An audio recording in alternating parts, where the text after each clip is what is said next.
सुशोभितलिङ्गं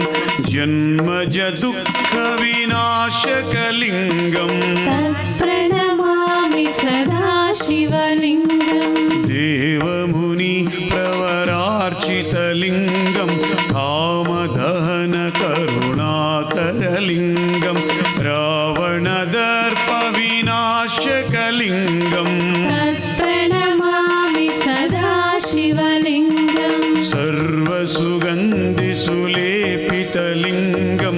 बुद्धिविवर्धनकारणलिङ्गं सिद्धसुरासुरवन्दितलिङ्गं तत्प्रणमामि सदा शिवलिङ्गं कनकमहामणिभूषितलिङ्गं फणिपतिवेष्टितशोभितलिङ्गं दक्षसुयज्ञविनाशकलिङ्गं तत्प्रणमामि सदा शिवलिङ्गं कुङ्कुमचन्दनलेपितलिङ्गं पङ्कजहारसुशोभितलिङ्गं संचितपापविनाशकलिङ्गं तत्प्रणमामि सदा शिवलिङ्गं देवगणार्चितसेवितलिङ्गं भावैर्भक्तिभिरेव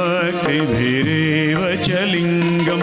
दिनकरकोटिप्रभाकरलिङ्गं तत्प्रणमामि सदा शिवलिङ्गं अष्टदलोपरिवेष्टितलिङ्गं सर्वसमुद्भवकारणलिङ्गं अष्टदरिद्रविनाशकलिङ्गं तत्प्रणमामि सदा शिवलिङ्गं सुरगुरुसुरवरपूजितलिङ्गं सुरवनपुष्पसदार्चितलिङ्गं परमपदं परमात्मकलिङ्गं